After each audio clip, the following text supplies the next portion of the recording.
Hi there, and welcome to the Working Differently in Extension podcast. I'm Bob Birch. Great to have you along for today's conversation as we're going to be talking with Anindita Das. She's a refugee coordinator with Iowa State University Extension and Outreach. And when I read her story in the Iowa State University Extension News, I was really interested in this idea of cooperative extension, working with the refugee community, and in the whole idea of there being a position to coordinate that work. And so I'm really happy to have you on the podcast, Anindita. Hi, I'm happy to be here. Yeah, thanks so much for doing this. Let's talk a little bit about your position at Iowa State. How did you end up there? How did I end up with this refugee coordinator position? Yeah.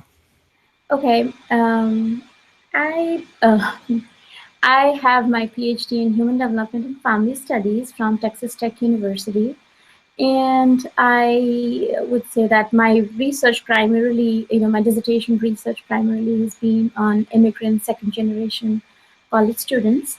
And I've always been interested in the topic area of immigration and the processes that immigrant individuals go through as they leave their own country and then come to this country, and which is so different. So that has always been my interest, ever since I came to the U.S. for my, higher studies, I would say. And then I went in and I worked at the University of Virginia as, research coordinator or program research associate for a mentoring program. And as a student, my supervisor, Nancy Bell, is like a huge in program evaluation and those kind of stuff. So that interest has always been there in program evaluation. So with my postdoctoral position, it kind of helped me to gain further interest and know further how program evaluations are done. And with my background in both qualitative and quantitative research, it has kind of helped me a lot to learn about program evaluation, both qualitatively and quantitatively. So, and then, in the meantime, me and my husband, we had lived 5 years apart. So he was doing his postdoc at Kansas State University. So I moved there and I was an instructor and I taught classes there. But I was lucky that I was able to, write grants and things like that.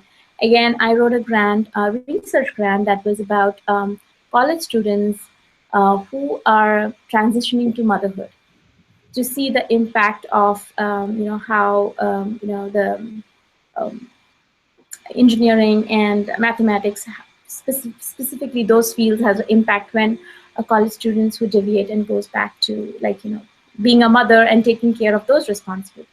So what I'm trying to say here is that my interest has always been in looking at the minority, the people who have not taken the transition that they need to take, and immigrants. And so that's always been my interest. And then here at Iowa State, I have taught classes on online graduate classes for research methods kind of class. And then also I have taught undergraduate class on program evaluation and development and grant writing and program evaluation. So those have always been my interests. So when this position came up, it kind of matched. It was right in the alley for me to take up the position. And although I wouldn't say that I'm right now a complete expert on refugees, because the experiences of refugees are completely different from that of the immigrant youth that I was looking at, because their parents primarily came to this country as students or as workers, or somebody who had like a strong hold of what they're going to do in this country, that they made this choice to come to this country, versus refugees who don't have that control over their lives. They come here because everything in their country has displaced them, so that they need a new home. So but the interest to learn about people who move from one country to another and what are some of the things that they need to do to thrive in this society has always been my interest. So that kind of matches really well with what I with my experience as a person, my personal experience, my academic experience. ties very well to this position, I would say. It's really interesting. I mean, already in your description of your experience, and when you're talking about the differences in the experience between immigrants and refugees, I think maybe a lot of people who have not had either experience just never make those delineations about, you know, why people came to the country and how that changes their transition process. Yeah, it is actually very important to understand that all people who come to this country do not have the similar experience. You know, like who you are back home, you cannot leave that past history of yours. So you carry that history with you when you come to this country, like, you know, and the biggest difference is that a student who is coming to this country to study, to make a higher, you know, making life better for themselves, is actually making a choice. Whereas a refugee population, they don't make the choice. You know, that's the reason most of the time refugees are first, taken from, when they make the walk or whatever that is said to, like, to move out of that disturbed environment to an, they most of the time go into the refugee camps, which is by their own country, and one, they try to stay there as long as they can, so that whatever it's possible, like if it's possible to go back to their own homeland, they would always try to do that. And then if the country is not kind of in a situation where people can go back, they will stay in that particular neighboring country, and then if that country is not willing to take them, that's when we kind of, US takes them, or Australia, or all these big countries, kind of like developed countries take these population into their countries. Yeah. So it's kind of very different. Yeah. Yeah, I mean, so immigrants largely are coming, to a new country with a sense of hope, and refugees are coming here at least with some sense of loss that they weren't able to stay in their home country. Very correct. Yeah. Yeah. Well, I'm really interested in your position. Do you know, is this position of refugee coordinator, at least as it relates to Iowa State Extension, is that a new position or? Yeah, it is a new position. Actually, Iowa State Extension, like last December, I was in 2015, I was interviewed for the position, and actually the position started in April. And so it's a new position. I must say that,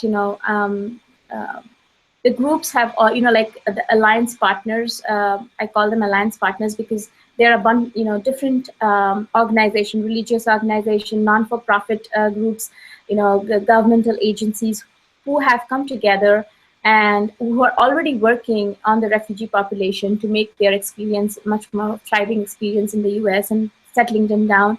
So Iowa State had extended its source and to help them out, and so be a partner in this to see that how we can support these new Iowans coming into Iowa, at the same time also to see that since Des Moines already has kind of established structure, to kind of see that how we can use the similar structure or framework in other parts of Iowa, where other refugee populations are in large numbers. So I would say it's a very new position. Yeah. Yeah, I was going to ask about that, and you brought up that the Des Moines as opposed to the rest of Iowa. What do you know about the refugee population? Are there a lot of refugees in sort of the more rural parts of Iowa? Are they more so in the urban areas? What I've known now is that there are, like, for example, the Ottumwa County, they have a lot of the Liberian population who are, like, I would say they are, because, the resettlement agencies are primarily in the Des Moines area. So people come to the Des Moines area and then they move to other parts of Iowa. So I've heard that there are like around 400 of refugee population, Liberian population in Ottumwa County. And there are other pockets where I'm not I can't say accurately, but there are other pockets in Iowa, different counties of Iowa, where there are, like, some population, some refugee population. Yeah, I would imagine that would impact the transition, if for no other reason than just access to the resources from the planning group. Yeah. I know that the Liberian group in Ottumwa County, they're seeking a lot of help from all the resources that are available for the Latino communities. in Iowa. So, for example, applying for getting families over, they're seeking help from the Latino communities there. So I think what you were describing when you're talking about sort of the coalition there, is that what in the article was referred to as the Refugee Community Planning Group? Is that Yes. coalition? Yeah, we're still kind of figuring out the name of the group, but actually prior to 2014, all these, like for the religious organizations, for example, like Lutheran Services of Iowa, Catholic Charities, or Methodist Church, Plymouth Church. So they were all working on their own. So in 2014, for example, all the religious groups, or for example, the non-for-profit, for example, like USCRI or Iowa Cultural Center or United Way of Central Iowa, they all came together, or for the the governmental agencies for Polk County, or the Department of Human Services, they all came together in 2014 and tried to form an alliance to to plan a work plan, like how they can do what they can do to come together to improve the experiences of the refugees, or to serve better the refugees in Des Moines area. So we talked off the air before we started recording about you've been sort of on the job 6 weeks. You mentioned starting in April. So what do you see, at least right now, as your role as the refugee coordinator, and how that relates to the coalition or the planning group? As I, with my academic and academic experiences, and also like being hired by an institution, higher learning institution like Iowa State, where the emphasis is a lot on research and outreach and and also impact. So we know that all these coalition, they the partners in the coalition, they are doing great work, but they do not have data to justify that, to say that this is how we are serving and this is the impact.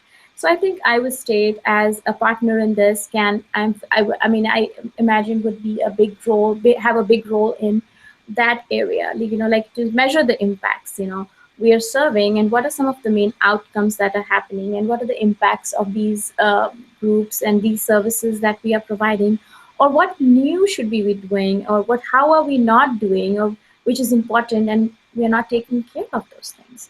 So I think Iowa State can have a big role in that. And also the difficulties, I would say, of measuring the outcome, because for the fact that everybody is doing their own thing, like for example, there are wellness classes by USCRI, there are wellness classes by Embark. There are all these different, organizations have their own wellness classes. But what is the consistency in these classes? How are we going to measure the ultimate outcome of wellness of this group?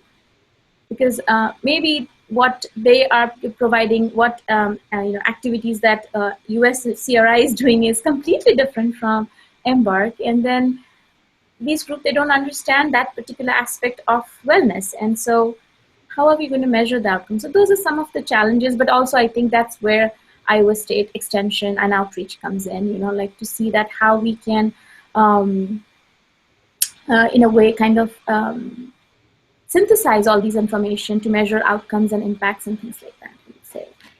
Yeah, I think it's, go ahead, I'm sorry. I said that's how Iowa State will have a big role, I would say. Yeah, I think that it's exciting to hear you talk in that way. We've had some conversations on the podcast before with people who have worked in community action or collective action networks, and talked about, I'm thinking of specifically Jamie Bain at the University of Minnesota, talked a lot about bringing that kind of expertise, evaluation expertise, research expertise into these networks or coalitions, to make sure that the overall impact is getting measured. So I think that sounds like a good fit, at least in some networks or coalitions, for extension. Yeah, I definitely think, and another big challenge I would say is like data. Like, everybody who is working, but they don't have any data to measure the outcomes. So those are some of the challenges we have to think. Like, the big complaint is that, since they don't understand English, how do we collect the data? But, we have to think about ways of doing it, especially like with a population like this. Um, we have to understand their needs and to see that what we are doing for them, does it really make sense to them, and do they feel that coming here, are they getting what they need to get, and what more needs to get. If we don't hear from them, it's it is like, we are the experts and this is what you need to do when you come into this country. It's that kind of dissemination that we will be providing. But that's not how, the line of that's not how Iowa State, we feel that they are partners and they decide their path in this together. So we have to see ways that we can incorporate their perspective into this whole process, and how we need to do that. That is something for us to work on. Yeah, and I'm thinking about one of the things that extension professionals, especially as an agent in a county, for instance, that traditionally you get asked to do is you're told, go do a needs assessment of the community, figure out what kind of programming they need from us. But I've heard the comment that a lot of times those needs assessments aren't always as inclusive as maybe they could be.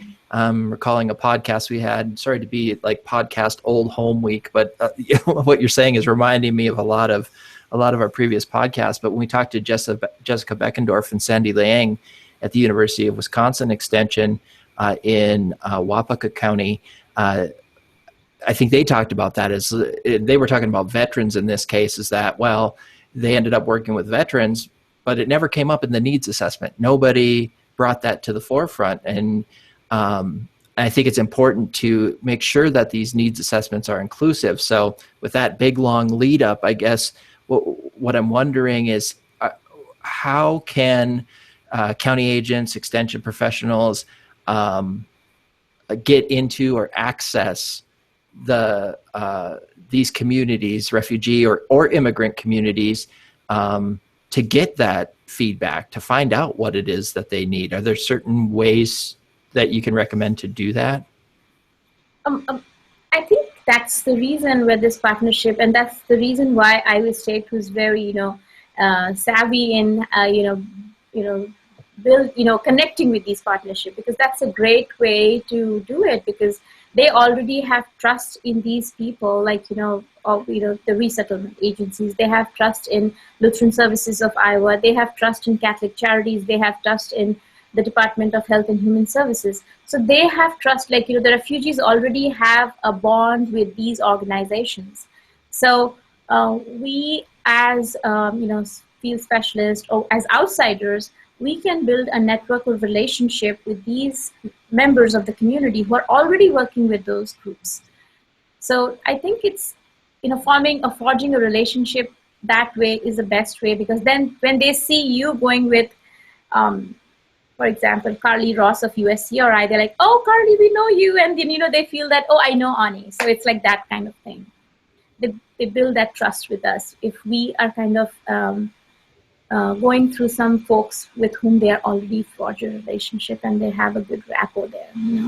I think that's a great way of doing it. And I think that's why that is, I would say, that the best advantage of this partnership, irrespective of these challenges of, bringing everybody together. As a coordinator, there are challenges for me as a coordinator to bring together everybody together. But I think the best benefit that Iowa State Extension can have from this partnership, or I can have, is that the coalition is a very, very strong group of agencies or organizations that already have a strong relationship with the refugees. And for me to, building relationship with the refugees, that is the key. With anything you do, is first and the most important thing is building relationships. And if I can have a strong relationship with our, organizational structure, then I can have a strong relationship with the refugees by going in and seeing, when refugees come in, what are some things that they go through, like how they are welcomed and how they are provided hot meals and how they go in and they go to their own apartments and how the series of health and all those tests that they go through and things like that. So all those kind of things kind of help a lot, and I think having a relationship or having a connection with this alliance is a great is a strength for Iowa State, I would say. Yeah, I love the way that you describe that. And I think that's sometimes a challenge for extension to approach a particular problem by looking at what already exists around that issue and trying to bring whatever expertise extension can bring to that, rather than what seems to be the more traditional model, which is we see an issue, we try and address it just as extension, create an educational program, deliver and kind of do it the way that we have always done it, rather than using the resources and expertise that already might exist around that issue. Yeah, I definitely think that there's a huge, like all these, organizations, they're so diverse in their perspective and approaching the same work, and they're all so passionate about the group. And so I think it's a great connection, I would say, that to connect with this alliance coalition partner.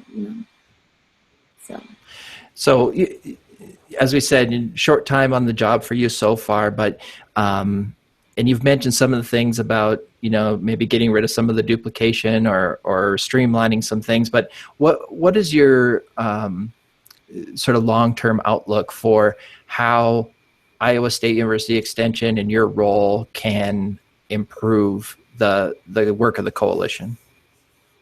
Iowa State Extension, I would say as an educational institute, our the motto or the expression of Iowa State Extension and outreach is Strong Iowa.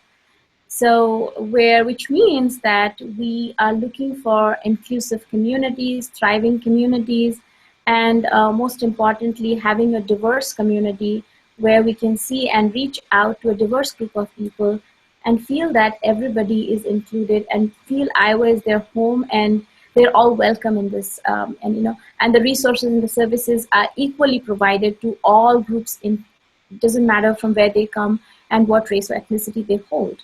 So that is the motto of Iowa State Extension and outreach. And so using that, I would say that so gaining a confidence from the different groups within Iowa can actually make us a stronger community as a whole, but also to see that what the way we can form a structure, the structure that's already existing in Des Moines, and how we can streamline that and see that how we can use similar structures or framework at other counties of Iowa. That's kind of the big goal, I would say. Long-term goal of my job, I would think so. I don't know, did I answer you correctly, or what you were expecting? Did I miss out some of it? I don't know.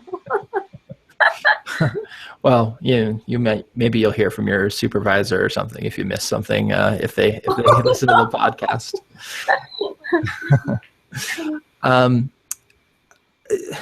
Are there any thoughts that you have for extension agents? I talked a little bit about getting in contact with refugee or immigrant communities, but maybe just ways of thinking or approaching relationships, especially if, let's say, refugees or immigrants come in as clients, or in terms of one-on-one relationships. Are there things that extension agents might be able to keep in mind to maybe be more welcoming, work with these groups in a more sort of open and inclusive way?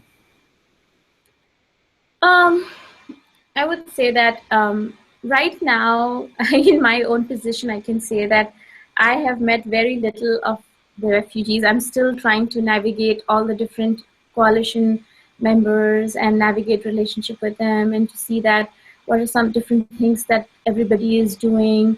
For example, LSI has these Global Growers program, or Embark has this, career readiness workshops, or USCORA has financial literacy program. So all these different programs that are there, and some of them I really like, most of them. But then, to see that how extension and outreach can be of help for these programs, to making them much more widespread, in the sense that, for example, the Global Growers program, it is a widespread program. It started in Alabama, and I think it's all over right now, all over the US, the program is there.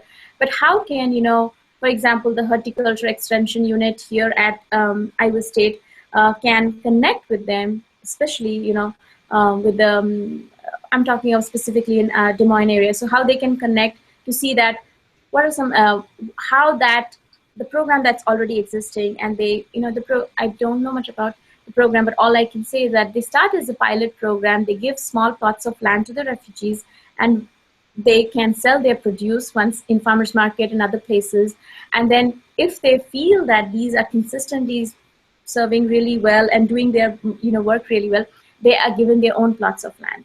So in this way, they are given their own land, but they're also becoming entrepreneurs. So how can small business and horticulture extension unit can connect with them, to see that there are more such programs across Iowa, and so that I feel is kind of a major area that different members of the different field specialists or different units of extension can connect with what is already existing out there, serving this new audience. Great. Well, Anindita Das, thank you very much for joining us on today's edition of the Working Differently in Extension podcast. It's been a really fascinating conversation. It's been great to have you. Thank you so much. I really appreciate you contacting me. And please, if you have any more questions, and if you hear from some of your participants, your audience, if they want to know more, please connect them with me. I'll appreciate, and I'll try to be as resourceful as I can. All right. Thank you very much. Anindita Das is a refugee coordinator with Iowa State University Extension and Outreach. You've been listening to the Working Differently in Extension podcast. Please reach out to us on Twitter. You can find us on Twitter at WDNEXT. The show notes are at bobbirch.com, and you can find us on SoundCloud, soundcloud.com/workingdifferently. Thanks again for joining us. Have a great day.